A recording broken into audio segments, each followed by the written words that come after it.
Hi అండి. Welcome to Poorna's kitchen. ఈరోజు నేను ఎంతో టేస్టీగా ఉండే గోంగూర పచ్చడి ఇన్స్టెంట్‌గా ఎలా తయారో చూపిస్తానండి. దీనికి ముందుగా గోంగూరని శుభ్రంగా ఒలుచుకొని కడిగి ఆరబెట్టుకోవాలి. ఈ కప్పుతో మెజర్ చేస్తున్నానండి. ఈ కప్పుకి ఉప్పు, కారము, ఒక 2 స్పూన్లు ఆవపిండి, ఒక 1 స్పూన్ మెంతులు అండ్ కొంచెం చిన్న నిమ్మకాయ సైజ్ చింతపండు తడిపి పెట్టుకోవాలి. ముందుగా స్టవ్ వెలిగించుకొని ప్యాన్ పెట్టుకొని దాంట్లో మనం మెంతుల్ని దూరగా సిమ్‌లో పెట్టుకుని దోరగా వేయించుకోవాలండి. ఈ మెంతి పిండి ఫ్లేవరు గోంగూర పచ్చడికి చాలా టేస్ట్ ఇస్తుందండి. ఇలా వేయించుకుని పక్కన పెట్టుకోవడమే. తర్వాత మళ్ళీ ప్యాన్ పెట్టుకొని దాంట్లో నూనె తగినంత వేసుకుని గోంగూర వేసి మగ్గించుకోవాలి. ఈ గోంగూర పచ్చడి ఇలా ఇన్స్టెంట్గా చేస్తే చాలా బాగుంటుందండి. చాలా రోజులు కూడా నిల్వ ఉంటుంది. మనం మళ్ళీ గ్రైండ్ చేయాల్సిన అవసరం లేదు. ఇలా మగ్గగానే దీంట్లో ఒక 1 స్పూను చింతపండు గుజ్జు, మనం తడిపి పెట్టుకున్న చింతపండు గుజ్జు వేసేసి ఇలా బాగా కలియపెట్టుకోవాలి.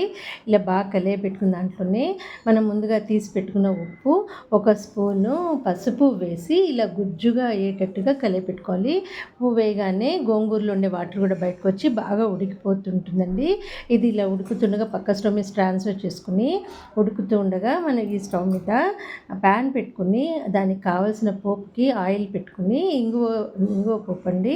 ఆయిల్ పెట్టుకుని ఆవాలు, ఒక 2 స్పూన్లు ఇంగువ వేసి ఎండుమిరపకాయలు, కరివేపాకు కూడా వేసి తాలింపు పెట్టుకోవాలి.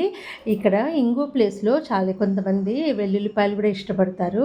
వెల్లుల్లిపాయల ఫ్లేవర్ ఇష్టం ఉన్న వాళ్ళు వెల్లుల్లిపాయలు కూడా వేసుకోవచ్చండి. ఇలా పోపు వేసుకుని స్టవ్ ఆపేసే టైంలో ఈ మెంతిపిండి, గ్రైండ్ చేసుకున్న మెంతిపిండి యాడ్ చేయాలి. ముందుగా వేసేస్తే మాడిపోతుంది. స్టవ్ ఆపేసి ఈ మెంతిపిండి వేసుకోవాలి. ఇది పక్కన పెట్టేసుకుని మళ్ళీ మనం గుజ్జులాగా ఉడుకుతున్న గోంగూర పచ్చడిని దాంట్లో కాస్త ముందుగా తీసి పెట్టుకున్న కారము, కొంచెం ఆవపిండి తీసి పెట్టాం కదా, అది ఇందులో యాడ్ చేసుకుని బాగా కలిపేసుకుని ఈ పోపుని అందులో వేసి కలపడమేనండి. నా రెసిపీస్ కనుక మీకు నచ్చినట్లయితే please like, share and subscribe అండి. ఈ గోంగూర పచ్చడి వేడివేడి అన్నంలోకి చాలా బాగుంటుందండి. ఇన్స్టెంట్గా తయారు చేసుకోవడమే, రుబ్బుకోవాల్సిన అవసరం లేదు.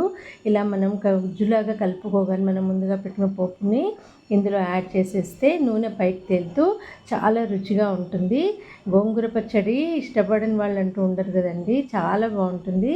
ఇలా నిమిషంలో అయిపోతుంది. తప్పకుండా ట్రై చేయండి ఈ గోంగూర పచ్చడిని. Thanks for watching.